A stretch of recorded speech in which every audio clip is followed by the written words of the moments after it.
31.1 परिचय। यह इकाई किसान आंदोलनों के विभिन्न पहलुओं पर केंद्रित है। यह सामाजिक आंदोलनों और सामूहिक पहचान के गठन के ढांचे के भीतर संरचित है।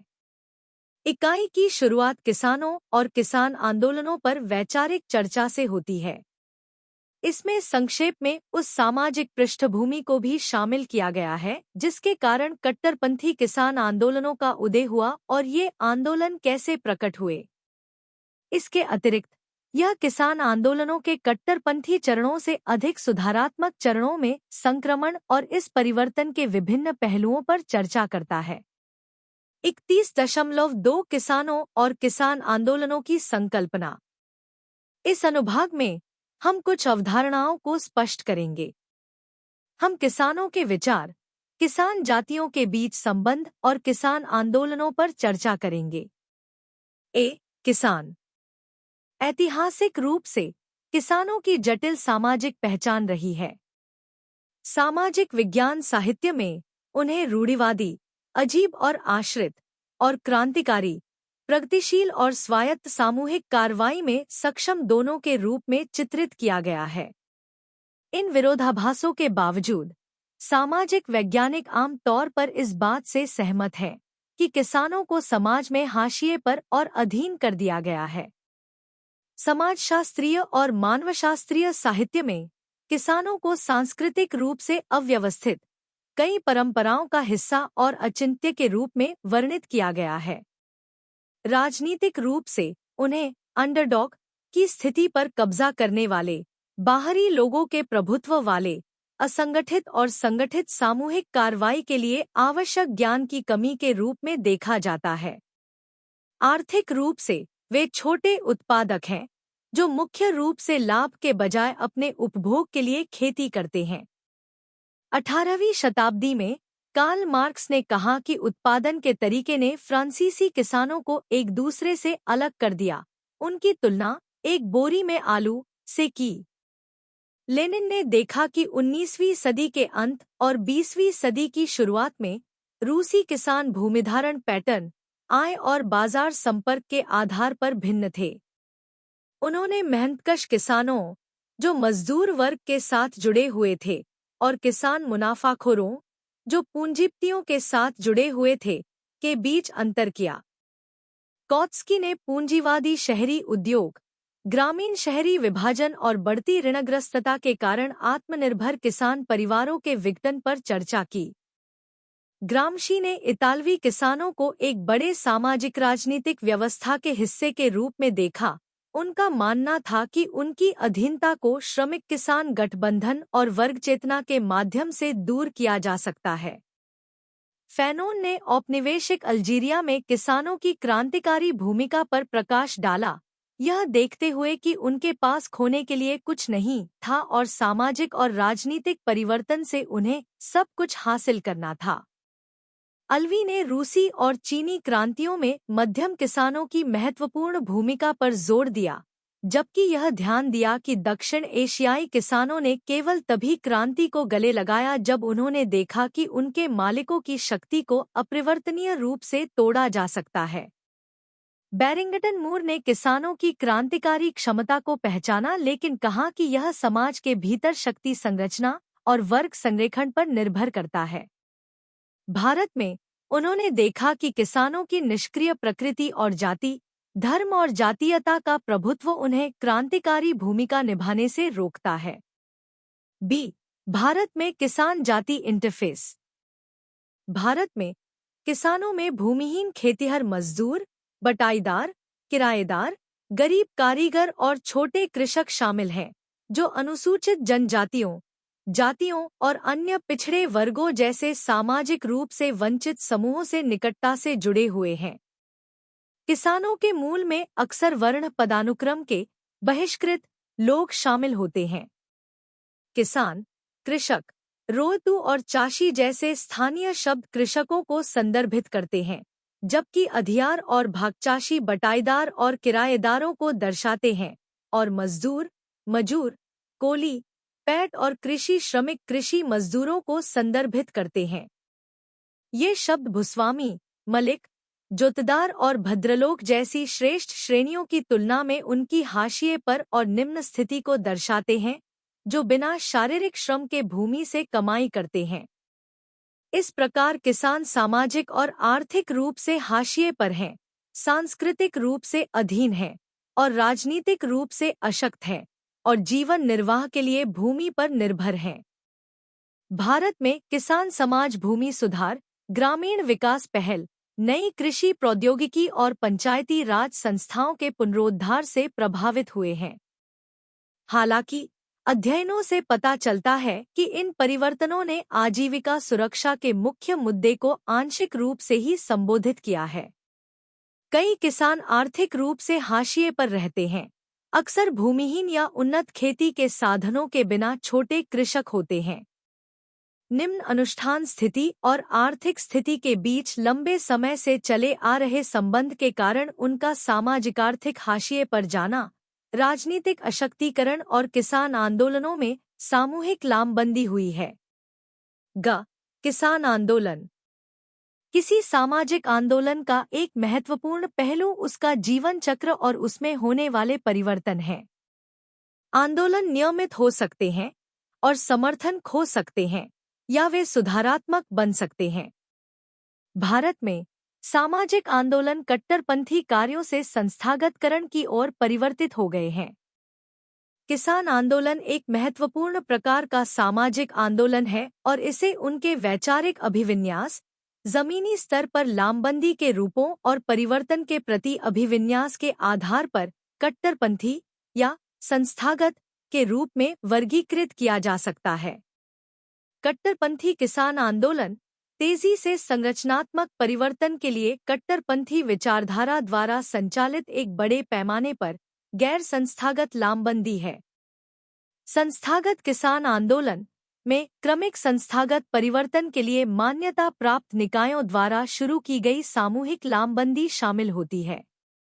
किसान आंदोलन अक्सर समय के साथ कट्टरपंथी से सुधारात्मक चरण में परिवर्तित हो जाते हैं, जिसमें लामबंदी और संस्थागतकरण सहअस्तित्व में होते हैं और एक दूसरे को प्रभावित करते हैं। यह परिवर्तन किसानों के बीच नई सामूहिक पहचान के निर्माण को प्रभावित करता है। 31.3 क्रांतिकारी आंदोलनों में किसानों की पहचान। सामाजिक अलगाव, सांस्कृतिक अलगाव और आर्थिक शोषण ने उन ऐतिहासिक प्रक्रियाओं को बढ़ा दिया है जिन्होंने किसानों को हाशिए पर और राजनीतिक रूप से अधीन कर दिया है।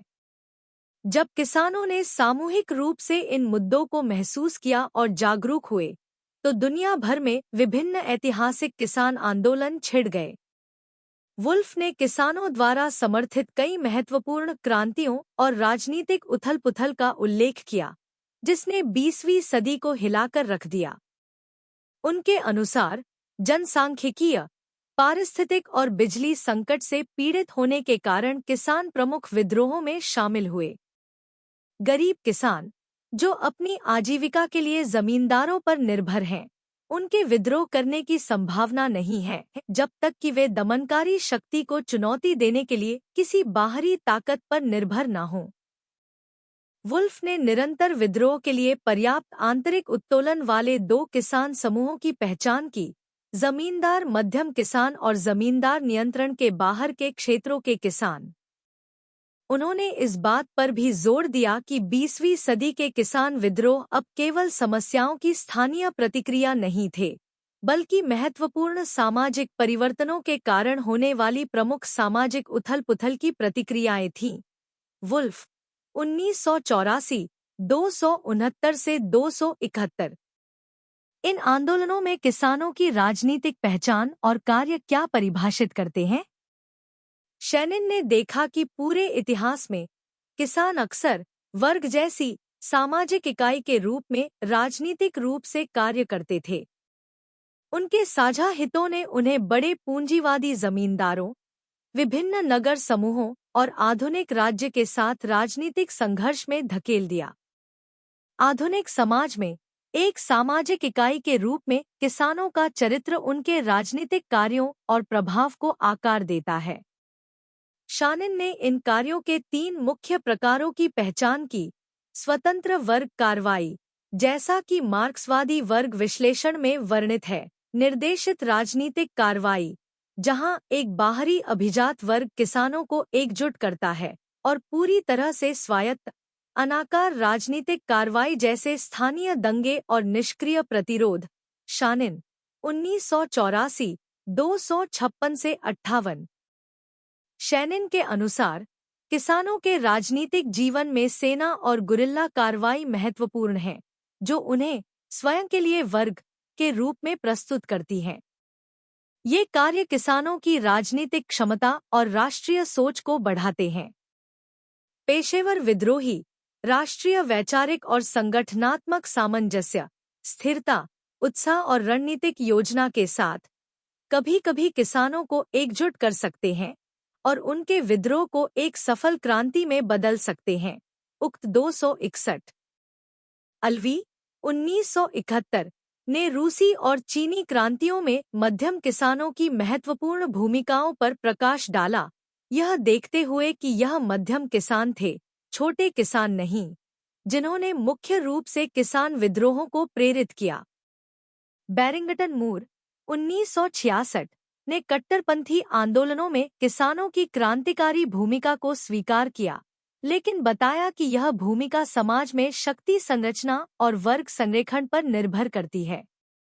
भारत के संबंध में उन्होंने कहा कि भारतीय किसानों की निष्क्रिय प्रकृति और देश की विशिष्ट संरचनात्मक विशेषताओं, जाति, धर्म और जातीय विचारों के प्रभुत्व के कारण किसानों ने क्रांतिकारी भूमिका नहीं निभाई है। 31.4 भारत में कट्टरपंथी किसान आंदोलन। किसान आंदोलनों के विभिन्न पहलुओं का पता लगाने के लिए हम भारत में इन आंदोलनों के कुछ पहलुओं पर चर्चा करेंगे, जहां ऐसे कई आंदोलन देखे गए हैं।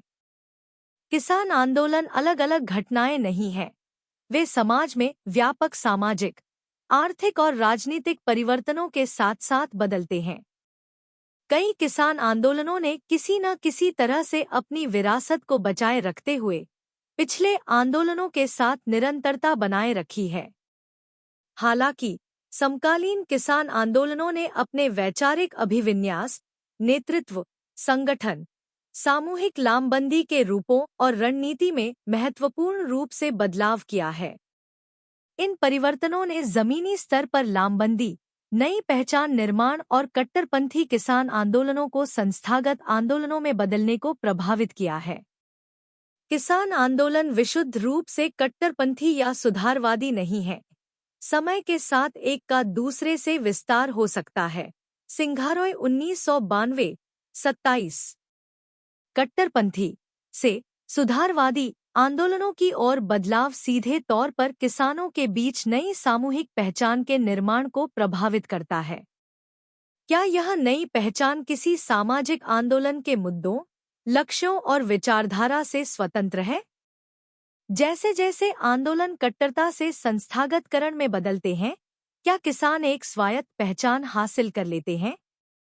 किसान आंदोलनों के परिवर्तन ने न केवल उनकी भागीदारी के स्वरूप और सीमा को प्रभावित किया है, बल्कि उनकी सामूहिक पहचान के सार, इन लामबंदी की स्वायत्तता और बनी नई पहचानों को भी प्रभावित किया है।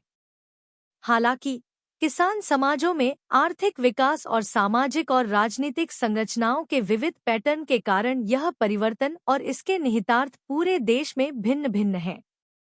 20वीं सदी के मध्य से भारतीय किसान समाजों ने 3 प्रमुख किसान आंदोलनों का अनुभव किया है। अविभाजित बंगाल के गरीब किसानों ने 1946 से 47 में तेभागा, जमीन से उपज का 2/3 हिस्सा के लिए विद्रोह कर दिया। आंध्र प्रदेश के तेलंगाना क्षेत्र में किसानों ने 1948 से 52 तक जबरन श्रम, उच्च ब्याज दरों और सामाजिक अपमान के उन्मूलन के लिए जमींदारों, साहूकारों और राज्य के खिलाफ विद्रोह किया। पश्चिम बंगाल में नक्सलबाड़ी के किसानों ने 1967 से 71 तक स्थानीय जमींदारों, साहूकारों और राज्य के खिलाफ विद्रोह किया। हालांकि तेभागा, तेलंगाना और नक्सली आंदोलन अलग अलग क्षेत्रों और समय में हुए, लेकिन उनमें आश्चर्यजनक समानताएं हैं। पिछड़े वर्गों, अनुसूचित जातियों और अनुसूचित जनजातियों के बीच बढ़ती भूमिहीनता, गरीबी, अल्परोजगारी और सामाजिक और आर्थिक अभाव के विभिन्न रूप, जिनका उच्च जाति के भूस्वामियों और साहूकारों द्वारा शोषण किया जाता था, इन आंदोलनों में प्रमुख मुद्दे थे। बी। ये सभी आंदोलन कम्युनिस्ट संगठनों के नेतृत्व और समर्थन में आयोजित किए गए थे। ग। ये आंदोलन वैचारिक रूप से कट्टरपंथी थे, जो समाज की मानक और पहले से मौजूद संस्थागत व्यवस्थाओं को चुनौती देते थे। घ। इन आंदोलनों में सामूहिक कार्रवाइयां और लामबंदी शामिल थी, जो औपचारिक रूप से संस्थानों द्वारा आयोजित नहीं की गई थी। ई। इन आंदोलनों ने सीधे तौर पर पारंपरिक जमींदारों, पुलिस और अन्य राज्य तंत्रों को निशाना बनाया। च। इन आंदोलनों ने समाज की मौजूदा कृषि व्यवस्था में मूलभूत परिवर्तन की मांग की। छ। हालांकि इन आंदोलनों के नेता मुख्य रूप से शहरी बुद्धिजीवी और उच्च जातियों के लोग थे, प्राथमिक प्रेरक शक्तियां गरीब किसान थे, विशेषकर अनुसूचित जाति और अनुसूचित जनजाति के लोग। ज। इन आंदोलनों के सभी चरणों में महिलाओं ने महत्वपूर्ण भूमिका निभाई और उच्च जाति के जमींदारों द्वारा महिलाओं का शोषण एक प्रमुख मुद्दा बन गया। 31.5 तेभागा आंदोलन 1946 से 47। तेभागा आंदोलन 1940 के दशक के मध्य में अविभाजित बंगाल में उभरा, जो बटाईदारों द्वारा उनकी उपज का 2/3 हिस्सा अपने पास रखने की मांग पर केंद्रित था, जो कि मध्यस्थ जमींदारों, जिन्हें जोतदार कहा जाता था, को दिया जाता था। यह आंदोलन मध्यस्थ भूस्वामियों की बढ़ती संपत्ति और खेतिहर मजदूरों, बटाईदारों और गरीब किसानों की बिगड़ती आर्थिक स्थिति के बीच उभरा। बिगड़ती स्थिति बंगाल में बटाईदारों और खेतिहर मजदूरों की बढ़ती संख्या में परिलक्षित हुई। 1940 भूमि राजस्व आयोग के अनुसार बंगाल में जांच की गई 8,547,004 एकड़ जमीन में से 592,335 एकड़ जमीन हस्तांतरित कर दी गई थी, जिसमें 31.7% बटाईदारी के लिए और 24.6% कम किराएदारों के लिए दे दी गई थी। LRC 1940, खंड 2, 120। व्यापारियों, साहूकारों और मध्यस्थ जमींदारों द्वारा गरीब किसानों का भारी शोषण किया जाता था, जो उच्च ब्याज दरों पर पैसा उधार देते थे। जब किसान कर्ज नहीं चुका पाते थे और अपनी जमीन खो देते थे, तो उन्हें अक्सर उसी जमीन पर इस शर्त पर बसाया जाता था कि वे अपनी उपज का आधा हिस्सा ऋणदाता को सौंप देते थे। जो लोग बटाईदारों के रूप में पुनर्वासित नहीं हुए, वे खेतिहर मजदूर बन गए। भूमि राजस्व आयोग ने 1940 में नोट किया कि बंगाल के 22.5% परिवार खेतिहर मजदूरों से बने हैं। LRC 1940, खंड 2, 117 से 20। स्थायी बंदोबस्त के माध्यम से शुरू की गई शोषणकारी भूमि कार्यकाल प्रणाली ने बंगाल में किसानों की स्थिति खराब कर दी थी। ब्रिटिश शासन के दौरान शोषण और सामाजिक उत्पीड़न के पैटर्न को संस्थागत बना दिया गया। रसूल 1974। 1921 में भारतीय कम्युनिस्ट पार्टी CPI, 1922 में workers and peasants party WPP और 1929 में कृषक प्रजा पार्टी KPP के गठन के साथ किसानों की बिगड़ती स्थितियों के बारे में चिंताओं पर संगठित रूप से ध्यान केंद्रित हुआ। अखिल भारतीय किसान सभा AIKS की एक शाखा बंगाल किसान सभा VKS का गठन 1936 में किया गया था। KPP ने भूमि स्वामित्व की मध्यस्थ प्रणाली को समाप्त करने का वादा करते हुए प्रांतीय चुनाव जीता। कांग्रेस के साथ गठबंधन में इसने बंगाल में पहला लोकप्रिय मंत्रालय बनाया और कृषि मुद्दों के समाधान के लिए 1938 में भूमि राजस्व आयोग की नियुक्ति की। इस आयोग ने 1940 में सिफारिश की कि सभी बटाईदारों को किराएदार माना जाए और फसलों में उनका हिस्सा आधे के बजाय 1/3 हो। खंड आय 1940, 69। हालांकि केपीपी सरकार ने इन सिफारिशों को लागू करने में कोई तत्परता नहीं दिखाई, जिसके कारण आईकेएस को अपने कृषि कार्यक्रम को कट्टरपंथी बनाना पड़ा। नवंबर 1946 में बीकेएस ने कलकत्ता में एक प्रस्ताव पारित किया, जिसमें बटाईदारों के लिए तेभागा, फसल का 2/3 हिस्सा और लंगलजार जमीन तार जोतने वालों के लिए भूमि की मांग की गई। उत्तर बंगाल, विशेष रूप से दिनाजपुर जिला, प्रचलित बटाईदारी प्रणाली के कारण बीकेएस सक्रियता का केंद्र बन गया।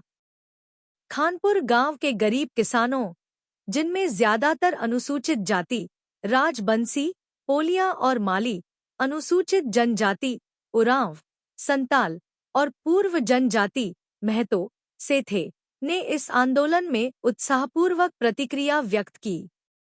जैसे जैसे आंदोलन बढ़ता गया, स्थानीय नेताओं के निर्देशों के तहत बटाईदारों ने धान की कटाई करना और इसे अपने आंगन में ले जाना शुरू कर दिया।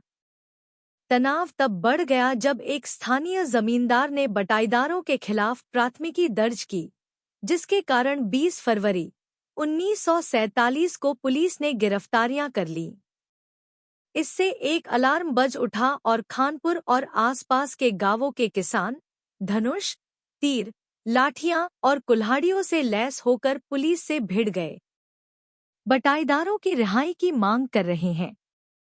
पुलिस ने 119 राउंड फायरिंग की, जिसमें सैकड़ों लोग घायल हो गए और 2 महिलाओं सहित 22 बटाईदारों की मौत हो गई। इस घटना ने तेभागा आंदोलन को तेजी से पूरे बंगाल में फैला दिया। गरीब किसानों ने पारंपरिक संबंधों को तोड़ते हुए अपनी उपज का आधा हिस्सा भूस्वामियों के साथ साझा करने से इनकार कर दिया। 1947 में विरोध प्रदर्शन, गोलीबारी और हत्याएं आम हो गईं। हालांकि औपनिवेशिक शासकों ने आंदोलन को कुचलने के लिए गंभीर दमनकारी उपायों का इस्तेमाल किया, जिससे ग्रामीण इलाकों में आतंक का राज कायम हो गया। 31.6 तेलंगाना आंदोलन 1946 से 52, आंध्र प्रदेश में तेलंगाना आंदोलन 1946 से 52 स्थानीय शासकों और जमींदारों द्वारा सामंती उत्पीड़न के खिलाफ एक संघर्ष था।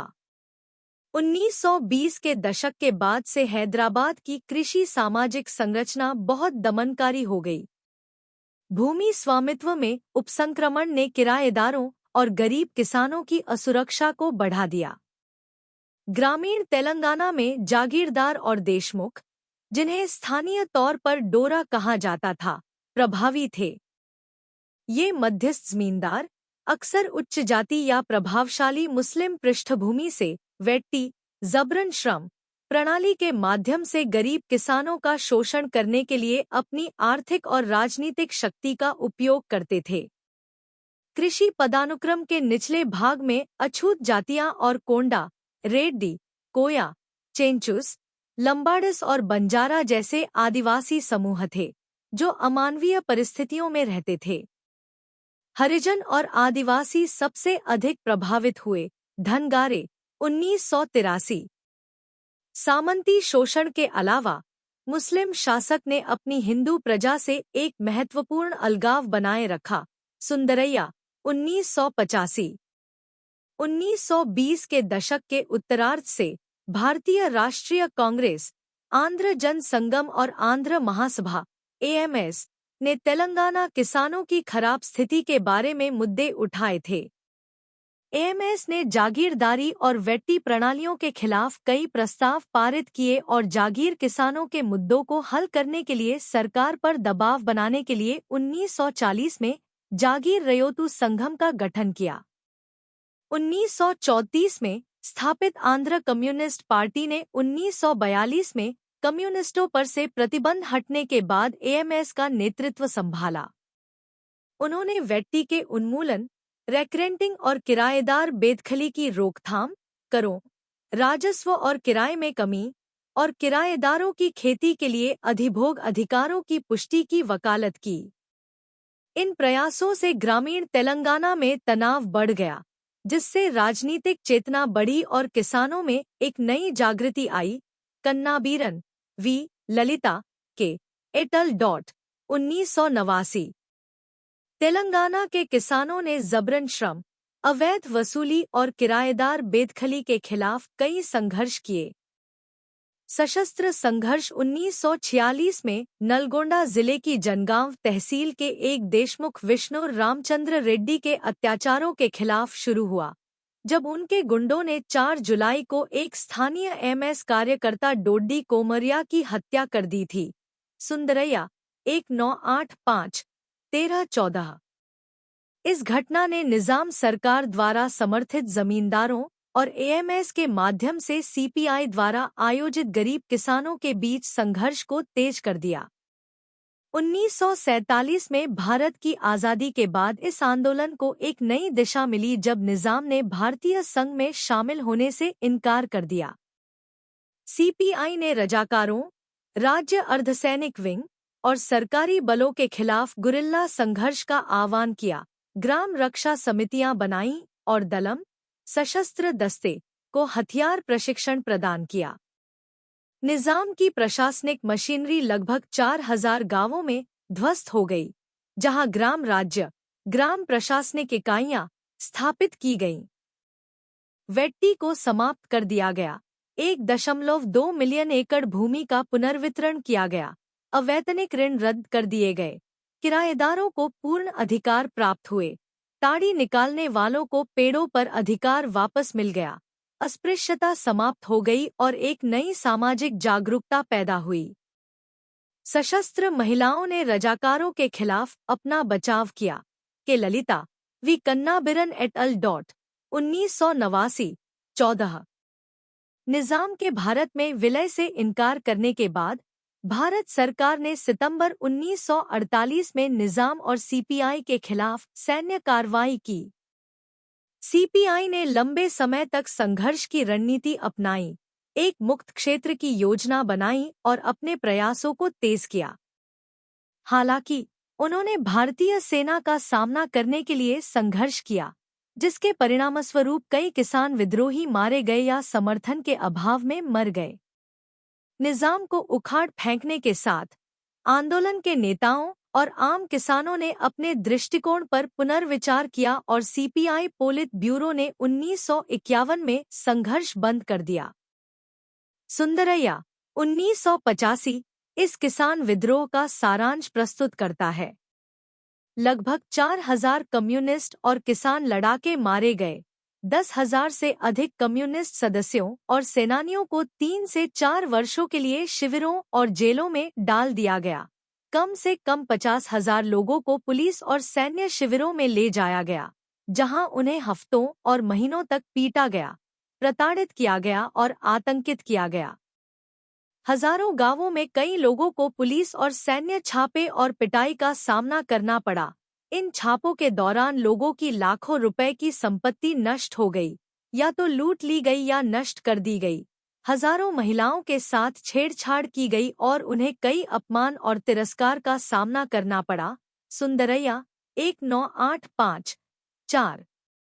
31.7 नक्सली आंदोलन 1967 से 71। भारत को स्वतंत्रता मिलने के बाद कृषक समाज ने मई 1967 में पश्चिम बंगाल के दार्जिलिंग के नक्सलबाड़ी क्षेत्र में विद्रोह के साथ किसान आंदोलनों का एक नया युग देखा। स्वतंत्रता के बाद पश्चिम बंगाल सरकार ने जमींदारी प्रथा को समाप्त करने के लिए संपत्ति अधिग्रहण अधिनियम 1953 पारित किया और भूमि जोत को सीमित करने, बटाईदारों को फसल का 60% मिलना सुनिश्चित करने और उनकी बेदखली को प्रतिबंधित करने के लिए भूमि सुधार अधिनियम 1955 पारित किया। हालांकि राजनीतिक इच्छाशक्ति की कमी के कारण इन प्रगतिशील कानूनों को लागू नहीं किया गया। इसके बजाय किराएदारों की बेदखली, किसानों की आर्थिक गिरावट, असुरक्षा और बेरोजगारी आम हो गई। बटाईदार, जो 1952 से 53 में ग्रामीण परिवारों का 16% हिस्सा थे, 1961 से 62 में घटकर 2.9% रह गए। हालांकि धोखाधड़ी वाले भूमि हस्तांतरण के कारण अधिक सीमांत और छोटे कृषक सामने आए, गरीब किसानों को निराशाजनक परिस्थितियों और आजीविका की असुरक्षा का सामना करना पड़ा। यह 1961 में खेतिहर मजदूरों की संख्या 15.3% से बढ़कर 1971 में 26.2% हो जाने और इसी अवधि के दौरान कृषकों की संख्या 38.5% से घटकर 32% हो जाने भारत की जनगणना 1961-1971 से स्पष्ट था। ऑल इंडिया क्रेडिट कमेटी की 1968 की रिपोर्ट में ग्रामीण क्षेत्रों में वर्गों के बीच तीव्र ध्रुवीकरण के उद्भव पर प्रकाश डाला गया। भारत सरकार 1968। जैसे जैसे गरीब किसानों की आर्थिक स्थिति खराब होती गई, पश्चिम बंगाल का राजनीतिक परिदृश्य बदल गया। फरवरी 1967 में संयुक्त मोर्चा सीपीआई, एम, आरएसपी आदि के नेतृत्व में ने जोतने वालों को जमीन और सर्वहारा शासन का वादा करते हुए सत्ता संभाली। उन्होंने भूमि सुधारों को लागू करने का वादा किया, सभी भूमिहीन परिवारों को भूमि देने का वादा किया और किसानों की ओर से अधिक उग्रवादी कार्रवाइयों को प्रोत्साहित किया। बनर्जी 1980, 105। वाम दल 1960 के दशक की शुरुआत से ही नक्सलबाड़ी क्षेत्र में किसानों को संगठित कर रहे थे, खासकर तब जब भूस्वामियों ने बड़े पैमाने पर बटाईदारों को बेदखल करना शुरू कर दिया था। संयुक्त मोर्चा सरकार बनने के बाद सीपीआईएम दार्जिलिंग जिला समिति ने किसानों को और अधिक उग्रता से संगठित करना शुरू कर दिया। नक्सली आंदोलन तेजी से पूरे देश में फैल गया। सशस्त्र प्रतिरोध, मुक्त क्षेत्रों की घोषणा, हत्याएं और गिरफ्तारियां पश्चिम बंगाल के कृषि समाज में आम हो गईं। जून 1967 तक सीपीआईएम नेताओं ने नक्सलबाड़ी नेताओं का विरोध किया और उन्हें साहसिक कार्रवाई की वकालत करने वाला एक संगठित पार्टी विरोधी समूह कहा। दरार पूरी करते हुए 19 सदस्यों को पार्टी से निष्कासित कर दिया गया। नक्सलबाड़ी किसान संघर्ष सहायता समिति और एक समन्वय समिति के चरणों के माध्यम से मई 1969 में उग्रवादी समूहों द्वारा सीपीआईएमएल का गठन किया गया था। चटर्जी 1998, 89। 31.8 उभरती कृषि सामाजिक संरचना और किसान आंदोलन। उग्र किसान आंदोलनों के उदय के बाद से आंध्र प्रदेश, एपी और पश्चिम बंगाल, डब्ल्यूबी के कृषि समाजों में महत्वपूर्ण परिवर्तन देखे गए हैं। दोनों राज्यों ने व्यापक भूमि सुधार कार्यक्रम शुरू किए जिससे उनकी कृषि सामाजिक संरचना प्रभावित हुई, लेकिन सफलता दर अलग अलग रही। एपी को ग्रामीण गरीबों के लिए अधिशेष भूमि प्राप्त करने और वितरित करने में सीमित सफलता मिली, जबकि डब्ल्यूबी ने उल्लेखनीय सफलता हासिल की। जुलाई 1992 तक एपी ने 0.729 मिलियन एकड़ को अधिशेष घोषित किया, 0.549 मिलियन एकड़ पर कब्जा कर लिया और 0.504 मिलियन एकड़ वितरित किया।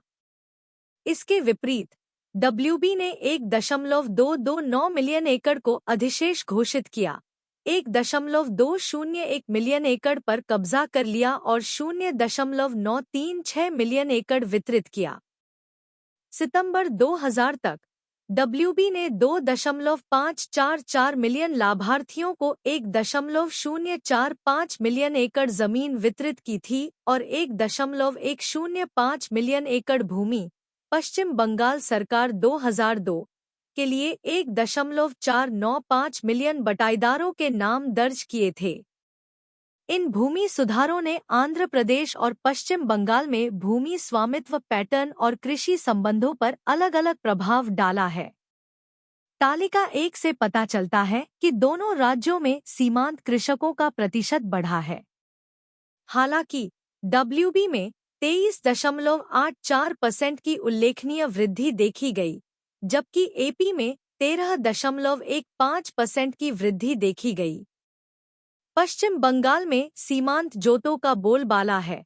40% से अधिक सीमांत किसानों के पास 0.20 हेक्टेयर से कम जमीन है। पश्चिम बंगाल में छोटे और सीमांत कृषकों की संख्या 70% है, जबकि आंध्र प्रदेश में यह 44% है। पश्चिम बंगाल में भूमि का औसत आकार बहुत कम 0.46 हेक्टेयर है, जबकि आंध्र प्रदेश में यह 0.78 हेक्टेयर है। भूमिहीन और अर्धभूमिहीन परिवार पश्चिम बंगाल में ग्रामीण परिवारों का 53.4% और आंध्र प्रदेश में लगभग 46% है। भूमि सुधारों के बावजूद उनका अनुपात बढ़ रहा है। इन राज्यों में किसान आंदोलन विकसित हुए हैं। पिछले कुछ वर्षों में वामपंथी दलों ने उग्र किसान आंदोलनों की एक विरासत बनाई है।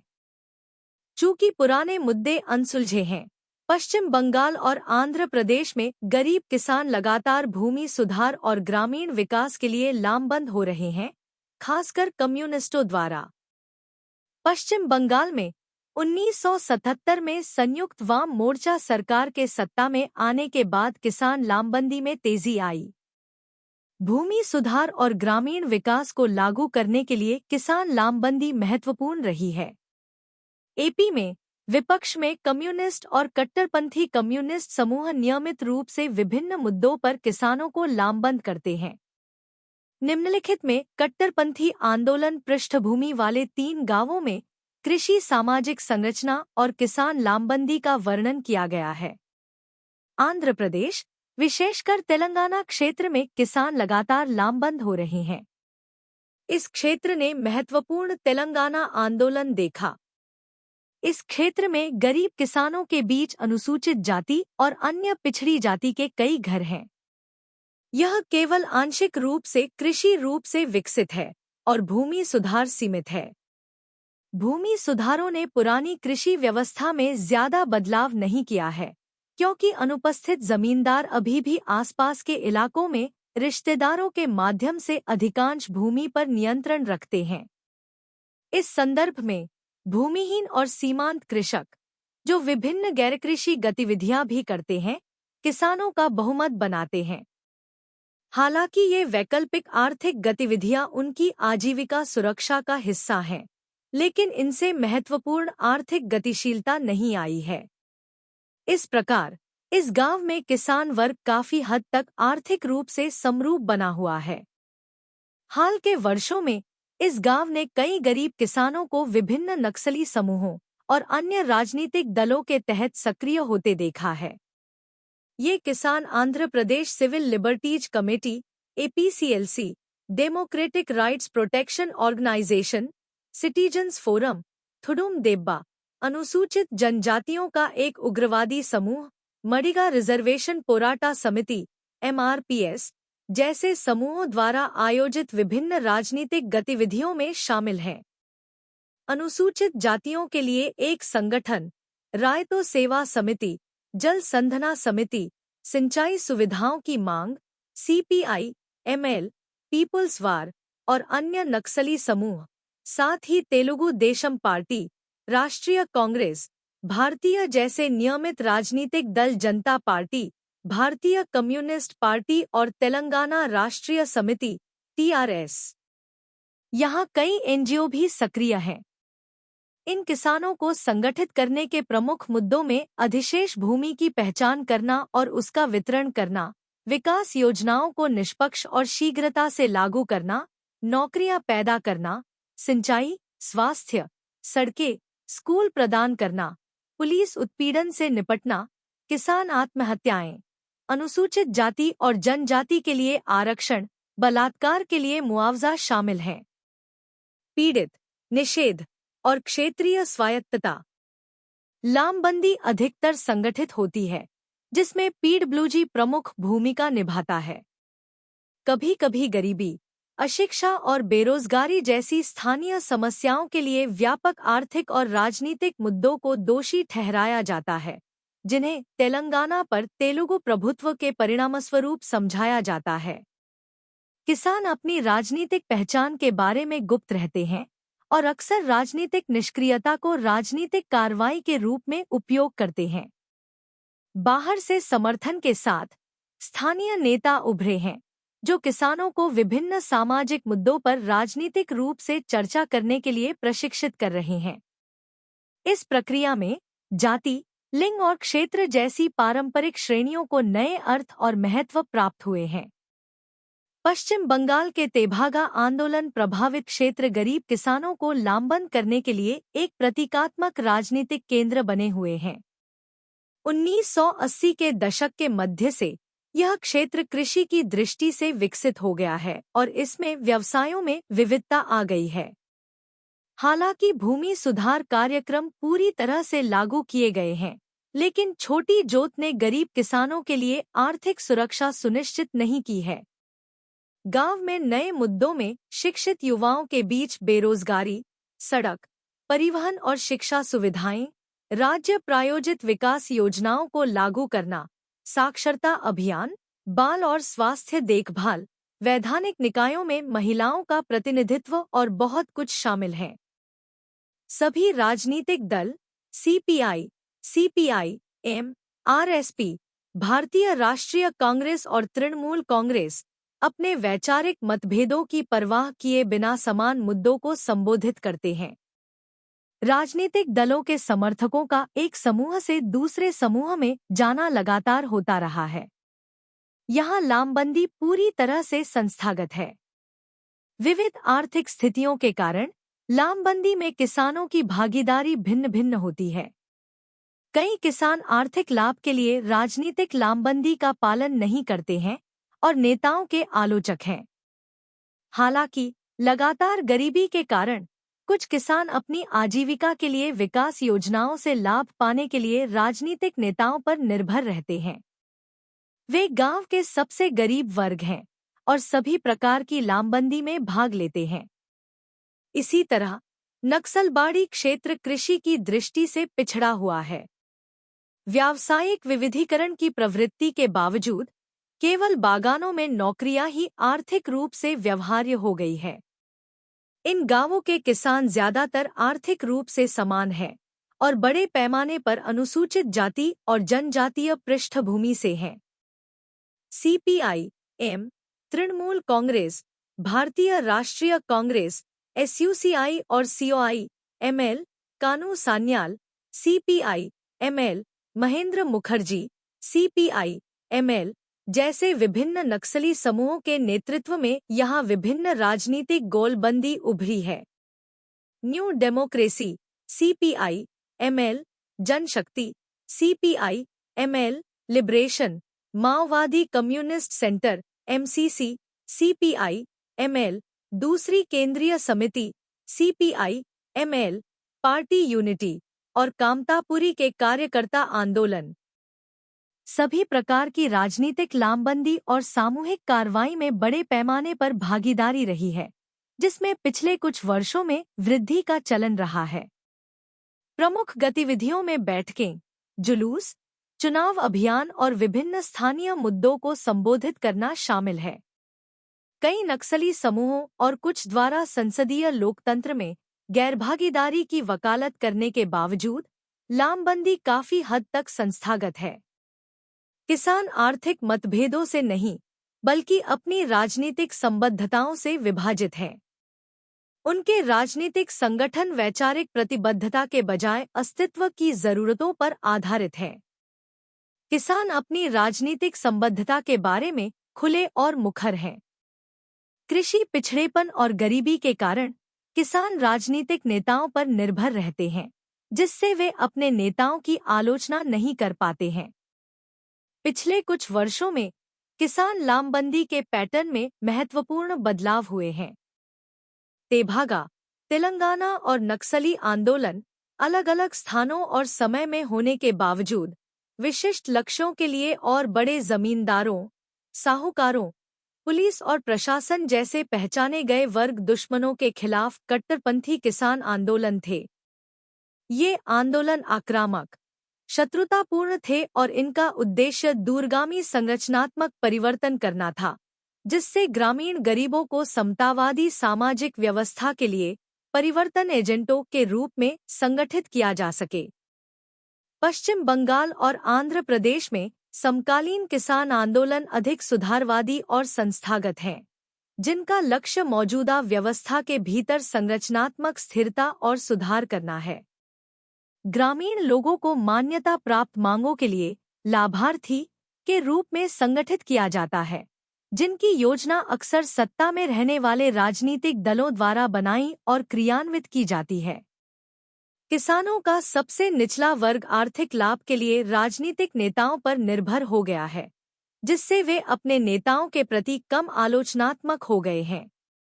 निष्कर्ष में इस इकाई ने किसानों और किसान आंदोलनों पर एक वैचारिक चर्चा से शुरुआत करते हुए भारतीय समाज में किसान आंदोलनों की महत्वपूर्ण विशेषताओं पर चर्चा की। इसमें क्रांतिकारी आंदोलनों में किसानों की भूमिका, उग्र किसान आंदोलनों के कारणों, किसानों की भागीदारी के स्वरूप और सीमा और इन आंदोलनों के पाठ्यक्रम पर संक्षेप में चर्चा की गई। समय के साथ इन आंदोलनों के परिवर्तन और किसानों पर उनके सामाजिक राजनीतिक प्रभावों का भी विश्लेषण किया गया।